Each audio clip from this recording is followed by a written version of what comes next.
स्वागत है आप सभी का। आप देख रहे हैं cricket predictor sponsored by Onex bat and विमी की इंफ्रा दिल्ली एनसीआर। मैं हूं आपके साथ सुजाता। और भारत और इंग्लैंड के बीच दूसरे टेस्ट मैच का चौथा दिन बेहद शानदार रहा और रोमांच से भरा रहा। टीम इंडिया ने एक बार फिर अपना लोहा मनवाया। भारत ने अपनी दूसरी पारी में 6 विकेट के नुकसान पर 427 रन बना लिए और पारी को घोषित कर दिया। इंग्लैंड के सामने 608 रनों का पहाड़ जैसा लक्ष्य रख दिया। शुभमन गिल ने जबरदस्त बल्लेबाजी करते हुए दूसरी इनिंग में 161 रन ठोक डाले। पहली पारी में दोहरे शतक के बाद ये उनका बल्ला आग उगलना जारी रखता है। केएल राहुल ने 55 रन बनाए, ऋषभ पंत ने शानदार 65 रन जोड़े।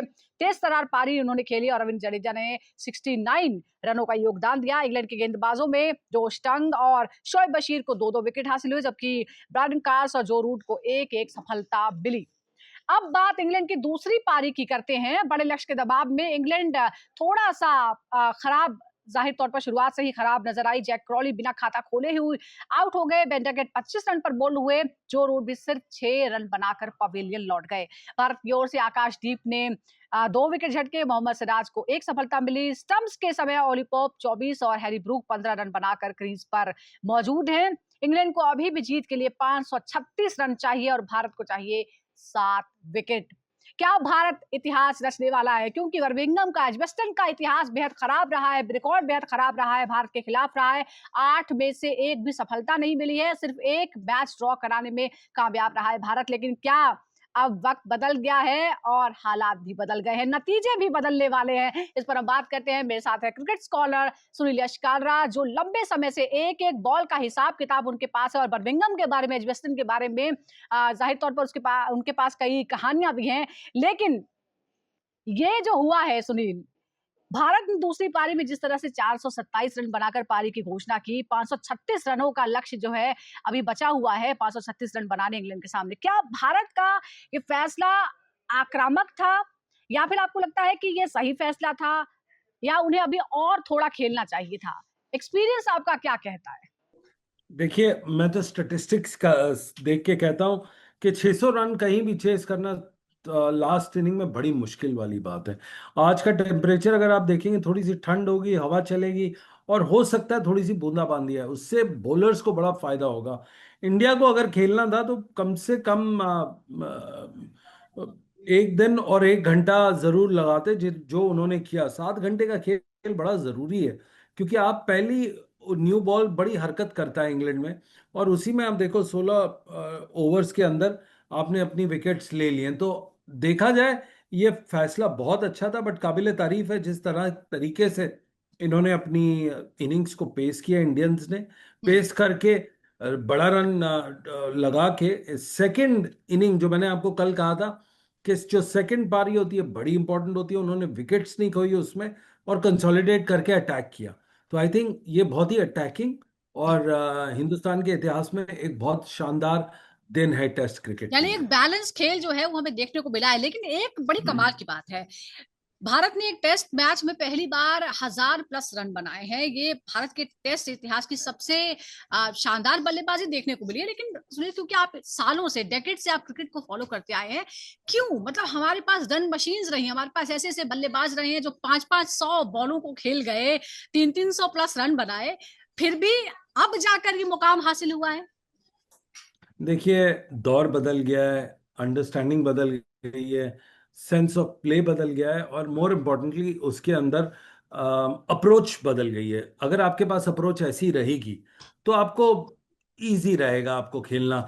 आपकी ये T20 का बड़ा वर्जन खेल रहे हैं आप। यशस्वी जायसवाल को देखिए, ऋषभ पंत को देखिए, ये रन बॉल करके बैटिंग करते हैं। चाहे कोई भी क्रिकेट हो, चाहे T20 की हो, तो उनकी स्ट्राइक रेट 150 170 होती है। बट अगर टेस्ट मैच हो, पुराने जमाने में ऐसे दौर में नहीं होता था। आपको याद होगा वो जमाना, वेल लेफ्ट करना, मेडन ओवर्स बड़े इंपॉर्टेंट होते थे पुराने जमाने में। बट अगर आप अब देखें, अब ऐसा कोई मंजर नहीं है। अब अगर बॉल है तो आप उसको हिट करो, रन बनते हो तो बनाओ। इसी तरीके से अगर आप देख लें, ऋषभ पंत हिस्ट्री में नंबर 3 सबसे ज्यादा छक्के लगाने वाले प्लेयर, बैट्समैन बन गए, और उन्होंने अभी टेस्ट ही कितने खेले। तो आप अगर उस तरीके से देखें, क्रिकेट बदला है, अप्रोच बदली है, अग्रेसिवनेस बदली है। और मेरे ख्याल से तो अब क्रिकेट 5 दिन में तो बहुत कम तरह दिनों जिम में जाता है। जी सुजाता। बिल्कुल। और हम देखें तो ये भी कह सकते हैं कि अग्रेशन भी है और एंड्योरेंस भी है, लंबा भी खेल सकते हैं और अग्रेसिव भी खेल सकते हैं। फिलहाल जो है वो भारतीय बल्लेबाज यही दिखा रहे हैं। लेकिन जो ये जो 1014 रन बने हैं टेस्ट इतिहास में, ये किसी भी टीम का चौथा सबसे बड़ा स्कोर है। क्या इसके पीछे आप क्या देखते हैं? क्या ये इंग्लैंड की कमजोर गेंदबाजी है, या फिर ये जो पिच है ये कुछ अलग बिहेव कर रही है? देखिए ये पिच का मैच हमने पहले भी देखा है, वर्ल्ड कप में भी हमने कवर किया है इसको। ये पिच इतनी फ्लैट नहीं है जितनी ये लग रही है आज। हम्म। बट मोर इम्पोर्टेंटली अगर आप देखें, ध्यान दें कि अगर आप देखिए इसका मोटा फैक्टर कि बॉलिंग में जो है वो नहीं है, अभी स्किल कम है। पहले क्या होता था, एक ही बॉलर तीन चार तरीके की एक बॉल करता था, जैसे गुगली होती थी।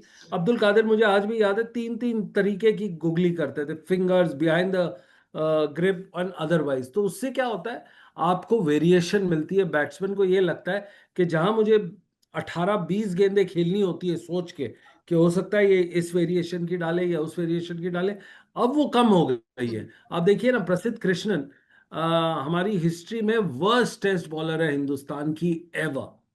Technically he is the worst.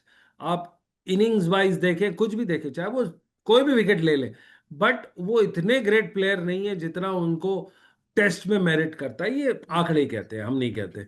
तो ऐसे ऐसे बॉलर अगर खेलेंगे तो आप 1000 रन तो बना भी दोगे, बट 1200 रन पड़वा भी देंगे, ये भी बात राइट। तय है।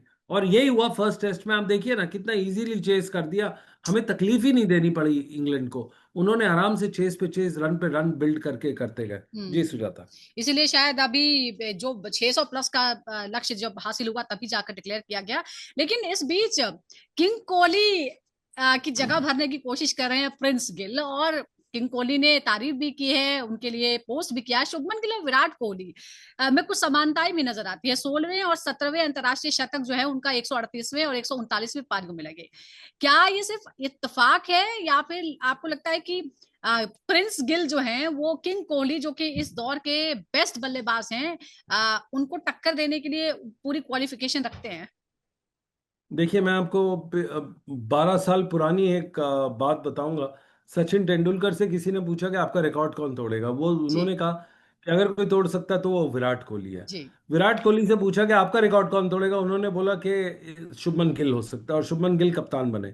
तब विराट कोहली बिल्कुल यंग ही थे और टीम में नए नए आए थे, उसी तरीके से जिस तरह से शुभमन गिल आए। तो हम्म। जी हाँ, इन दोनों में बहुत ज्यादा सिमिलैरिटीज हैं। बट एक चीज शुभमन गिल की खास है कि वो बहुत जल्दी मैच्योर हो गए in all three formats of the game.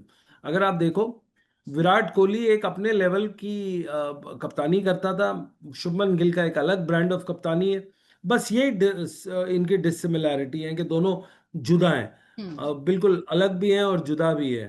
पर अच्छी चीज ये है कि हिंदुस्तान के पास एक बहुत ही सॉलिड स्किपर मिल गया।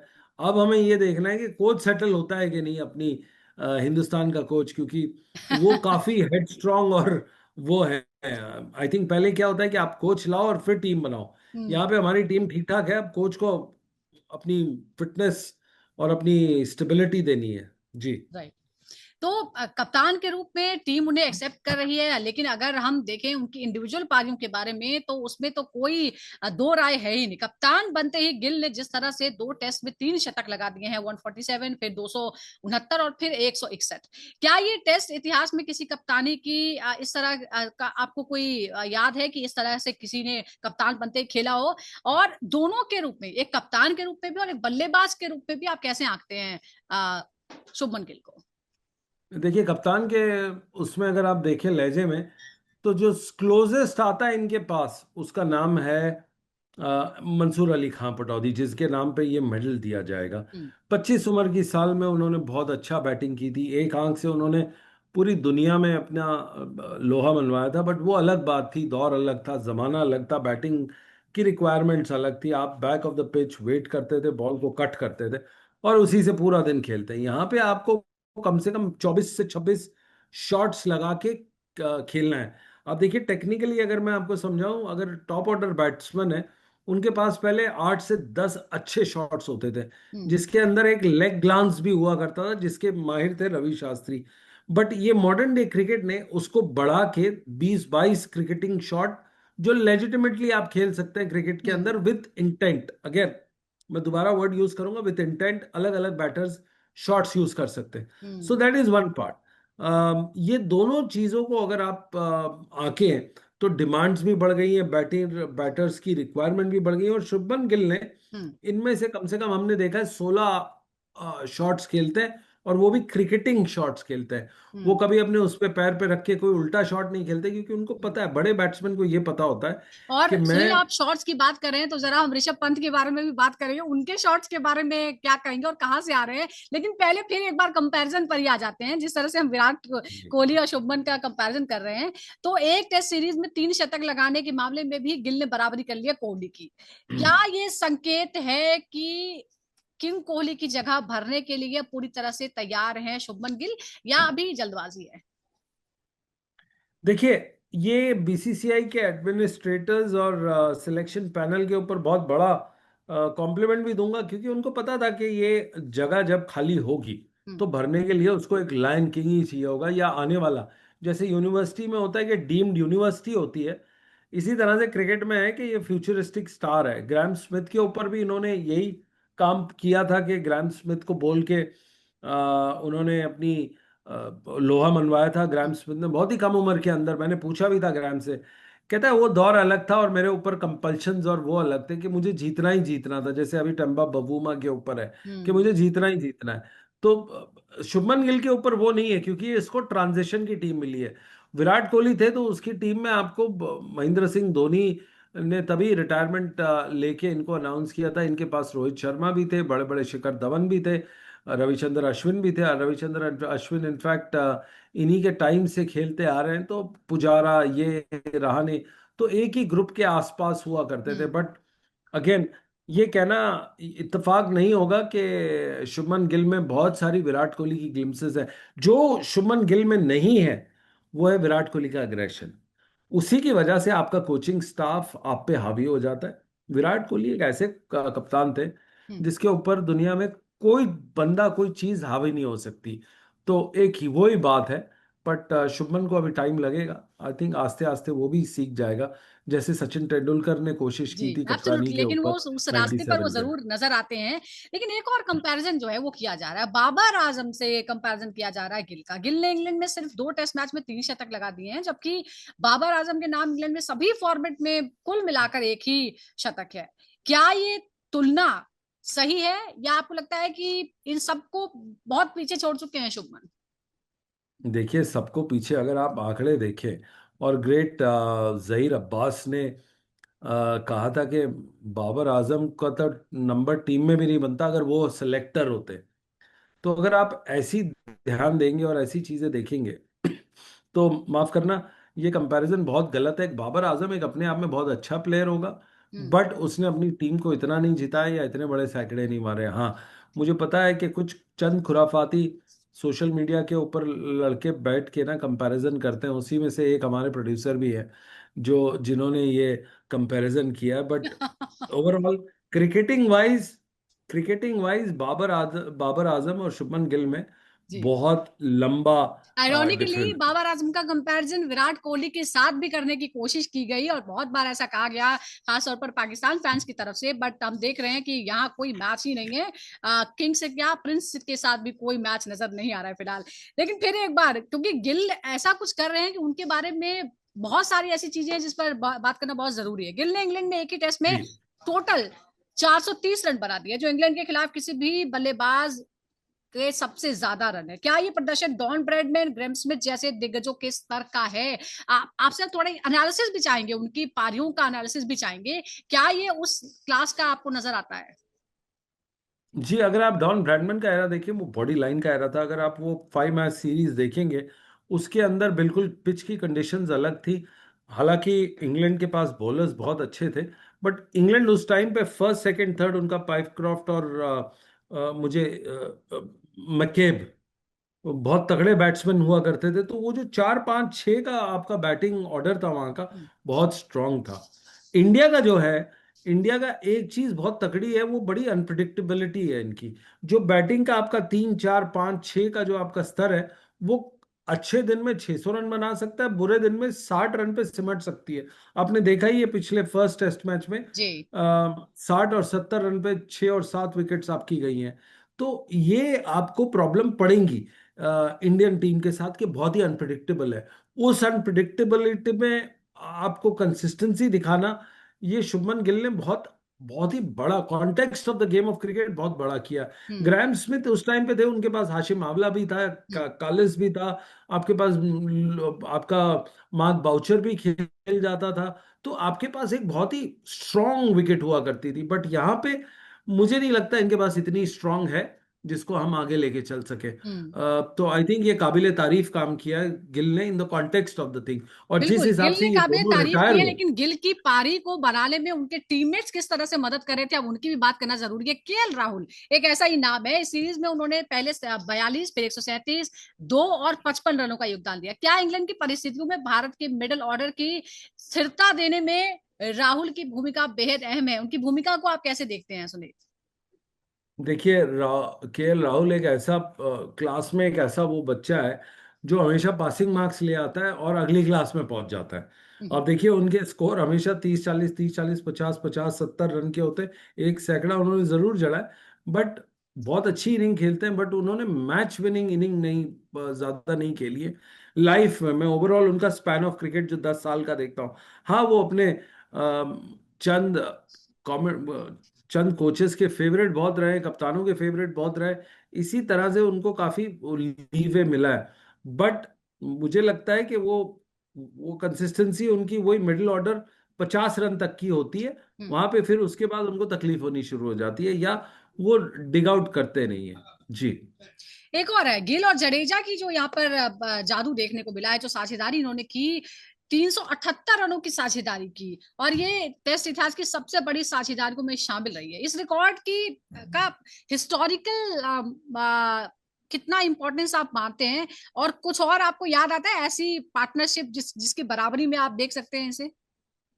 देखिए, जिस कॉन्टेक्स्ट ऑफ द गेम है, हम्म। उस हिसाब से इन्होंने एक one of the best innings खेली है। पूछिए क्यों? क्योंकि ये अंडर प्रेशर है, नई हम्म। टीम है। और आपको पता है, जब जडेजा इस दौरे पे आए, तो वो highest wicket taker and highest run maker थे। राइट। जस्ट इमेजिन, एक महीने के अंदर सब कुछ चेंज हो गया जब विराट कोहली और ये इन्होंने डिसाइड किया कि ये नहीं खेलेंगे। हम्म। तो उसके बाद सारा दारोमदार जडेजा पे आया। और उसी की तरह से, जिस तरह से जडेजा ने बैटिंग की है, context of the game, ball को लीव किया, वो काबिले तारीफ है। I think in the history of Indian cricket जो बैटिंग ऑर्डर पे इन्होंने किया है ये मुझे लगता है ये सबसे टॉप पे जाना चाहिए। क्योंकि ये टीम ट्रांजिशन वाली है। मैं हमेशा कहता हूं कि अगर आपके पास टॉप के 3 4 5 बैट्समैन होंगे तो कोई प्रॉब्लम नहीं है। हरभजन ने भी सैकड़ा मारा है, हम्म। और अगरकर ने भी लॉर्ड्स में टेस्ट सेंचुरी मारी है। बट ये जो बात है, कॉन्टेक्स्ट ऑफ द गेम, आपको गेम रोकना भी है,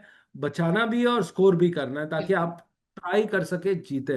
रिमेंबर, आपके पास ना कुलदीप यादव है, ना आपके पास जसप्रीत बुमराह है। हम्म। इससे इनको भी पता है कि इनको कितनी तकलीफ होती है, क्योंकि इनको इनका रोल बड़ा सीमित हो गया। एज अ स्पेशलिस्ट बैट्समैन या लोअर बैटिंग ऑलराउंडर आ जाता है, हम्म। रादर देन बिल्कुल, ये बॉलिंग रोल फिरकी बहुत वाले इंपॉर्टेंट था। बॉलर। शायद लीड्स में इसी बात की कमी जो है वो खली थी, और इसीलिए टीम इंडिया वो स्कोर हासिल नहीं कर पाई जो वो चाहती थी, और शायद इस बार वो कर पाई है, क्योंकि इसमें जडेजा की भी अहम भूमिका है। लेकिन करुण नायर का क्या?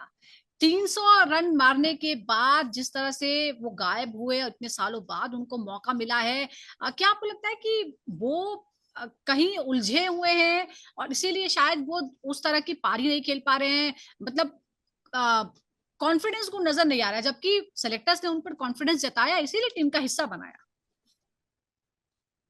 देखिए, करुण नायर का हमारे हिंदुस्तान के अंदर एक एक बहुत ही अहम रोल है। इनफैक्ट हम तो उनसे ये पूछते हैं कि आप इनको जब इतना दे दिया आपने, लेके आ गए आप इनको, तो आपका वो कितना पड़ता है, दारोमदार कितना है बैटर्स के लिए, कि इनको इतनी बड़ी काम करना चाहिए। बट अगर आप देखें in the history of cricket, अगर आप देखें इनके स्कोर देखिए आप, 0 20 31 और 26, ये वो बैट्समैन को नहीं दर्शाता जिसने 300 रन कभी बनाए होंगे अपनी पहली उसमें। अब हम्म। देखिए बॉल्स भी कितनी खेले, जो पहली इनिंग थी इनकी, मेरे ख्याल से जिंदगी भर तक ये इस आउट को, डिसमिसल को, जो जीरो पे आउट हुआ पहले टेस्ट में चौथी गेंद पे, जस्ट इमेजिन इनको पूरी इस आउट की गूंज जो डॉक्टर डैंग को पूरे जिंदगी ने तबीयत उनकी तबीयत खराब जी। की थी। याद है कर्मा फिल्म का यस डायलॉग, यस। इस थप्पड़ की गूंज तुम्हें पूरी जिंदगी।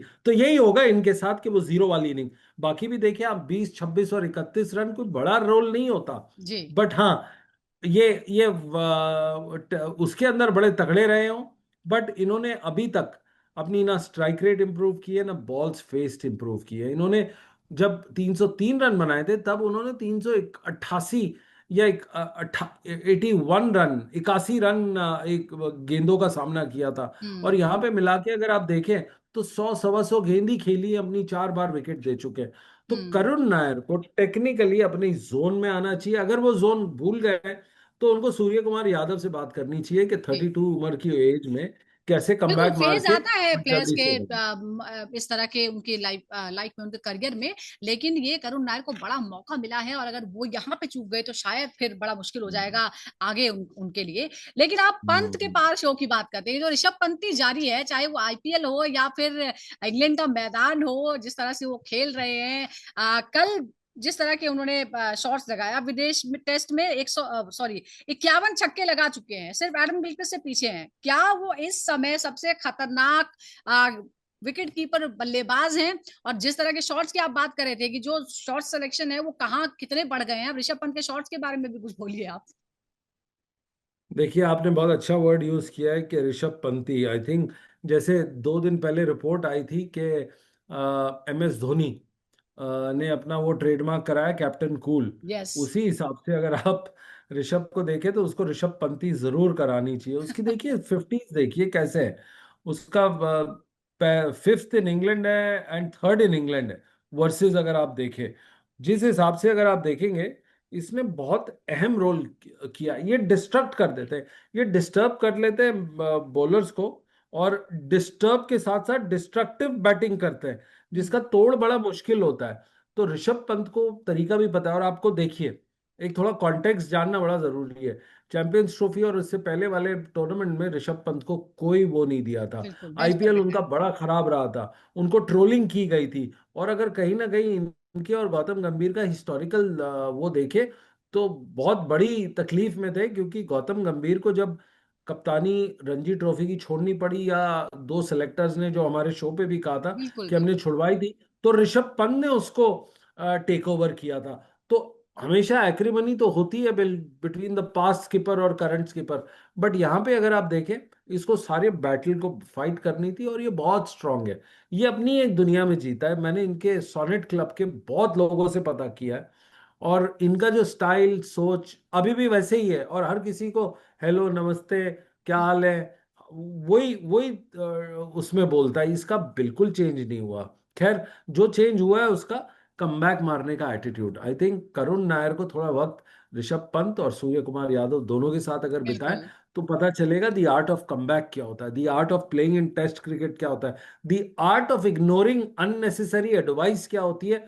ये ऋषभ पंत काफी अच्छी तरह से जानते हैं। आप स्क्रीन पे बिल्कुल, और अगर टेस्ट देखेंगे। क्रिकेट को एंटरटेनमेंट के तौर पर कैसे पेश किया जा सकता है, एंटरटेनिंग कैसे बनाया जा सकता है, ये भी ऋषभ पंत से पूछ सकते हैं। और हम कल जो ऑडियंस वहां पर बैठी थी, जो व्यूवर्स थे, उनको भी देख रहे थे, उनके जो एक्सप्रेशन थे वो कमाल के थे।